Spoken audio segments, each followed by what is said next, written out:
Bien. Segunda invitada, Isabel García Cintas, periodista, escritora y trotamundos argentina. Bienvenida, Isabel, ¿cómo estás? Muy bien, gracias. ¿No te molesta lo de trotamundos porque eres trotamundo? No, sí, realmente. No, eres casi gitana. Sí, tenemos, heredamos, creo mi marido y yo, los genes de los trashumantes de nuestros ancestros. Vamos a repasar la vida de esta mujer que no... Mi tía abuela Coloy decía que la gente como Isabel eran de pata caliente, porque no paraban. La Casa Vieja y otros relatos. Es uno de los libros de Isabel. Ganó la medalla de oro en el Florida Book Award del año 2016, sí, ¿verdad? Incidente en la Patagonia. Ganó una mención honorable en los Buxington Movies Award en Los Ángeles, California. Sí. Y esta es su primera novela, Del Mediterráneo al Plata. Es una saga. Pero me llama la atención, ¿todo esto se escribió primero en inglés? Este fue escrito en inglés primero. La Casa Vieja. No. Los relatos. Incidente en la Patagonia es una novela de suspenso que escribí. Pero primero en inglés. Primero en inglés, claro. Porque empecé ¿Por qué claro? ¿Por qué claro? Dice claro, pero ¿por qué claro? Porque cuando me dediqué a escribir ficción, yo era periodista. Cuando me dediqué a escribir ficción. Cuando empecé a escribir ficción, estaba trabajando, estaba tan integrada con la cultura americana y tenía el inglés tan integrado que automáticamente empecé haciendo talleres en inglés. Después que escribí el manuscrito de esta novela, me dijeron, esto se trata de la Argentina, lo tenés que traducir. Entonces yo lo traduje y ahí gané un respeto muy grande por los traductores. No es fácil. No es nada fácil. Fue como reescribir, pero fue muy interesante. Y entonces lo publiqué en castellano. Hoy por hoy, ¿escribes en español o en inglés? Escribo en inglés, pero estoy traduciendo, por ejemplo, este libro lo estoy traduciendo al inglés. ¿Por qué te es más cómodo escribir en inglés? No, me era más cómodo en ese momento. Ah, ya. Ahora cuando yo, después de haber venido a Florida y haberme integrado a la cultura latina otra vez, trabajo en castellano. Otra vez volví a, digamos, mis raíces de escribir Y cuando te machucas con un dedo, estás poniendo un cuadro y te martillas con un dedo y maldices y dices una palabrota, ¿es en inglés o en español? No digas la palabrota, please. ¿En inglés o en español? A veces es en inglés y a veces es en español. Pero tiene más fuerza en español.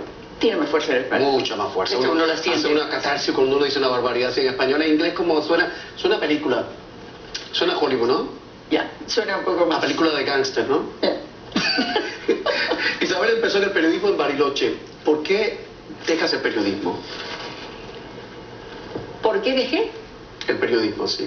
Bueno, yo trabajé de periodista en Bariloche después que volvimos de Australia, porque esto es toda una secuencia de cosas.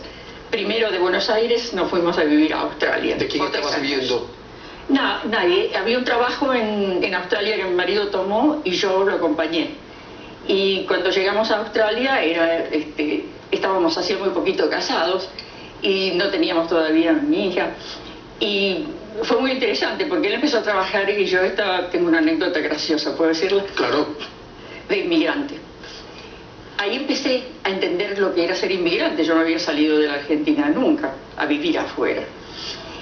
Entonces me anoté en un trabajo y me dijeron ¿qué? Y yo, como mi inglés no era muy bueno en ese momento, le dije lo que sea que aparezca. Dice, una fábrica de sobres. Dice, es un trabajo liviano. Ok, le dije yo. Fui a la fábrica de sobres, era un trabajo bastante liviano, era una máquina, había máquinas que sacaban los sobres y salían por una cinta transportadora, yo levantaba una cantidad, lo ponían. Eran simple y livianito. Pero claro, después que pasó una semana, la supervisora empezó a ver que yo lo hacía rápido y empezó a apurarme la máquina. Hasta que un día yo me daba cuenta que no alcanzaba. Como los tiempos modernos en Chaplin, exacto, ¿no? De pronto me sentí como Charles Chaplin en tiempos modernos y me agarró una angustia. Pero qué canalla la supervisora, ¿no? No, pero ella era lo que... No, se amargó mucho cuando me vio, me puse a llorar. Yo no puedo más, dije, y me puse a llorar. La señora vino corriendo y me dijo, no, ¿qué es lo que te pasa? Después me llamó el dueño de la fábrica, era una fábrica chica, y me dijo, Isabel, búsquese un trabajo en oficina. Que usted estuvo aquí en fábrica, ¿Qué fue lo que hice? Y realmente, pero esa experiencia me enseñó a mí. Yo venía de aire acondicionado y alfombra en las oficinas. Me enseñó a mí lo duro que es estar en una fábrica. Y yo no había sabido, nunca supe realmente lo que es el trabajo manual esa experiencia me lo enseñó. Tomé un respeto muy grande por la gente que trabaja físicamente y es inmigrante, se suman las cosas. Es que no son 8 horas, a veces son hasta 10 horas, uno no está aquí poniendo techo. Le decimos rufero. Sí, así que eso trae... Es un trabajo, vaya, de... Sí, exactamente. Bueno, regresas de Australia y te vas... Nos vamos de Australia y nos fuimos a Europa. Que ahí fue la raíz de este libro, que es de inmigración.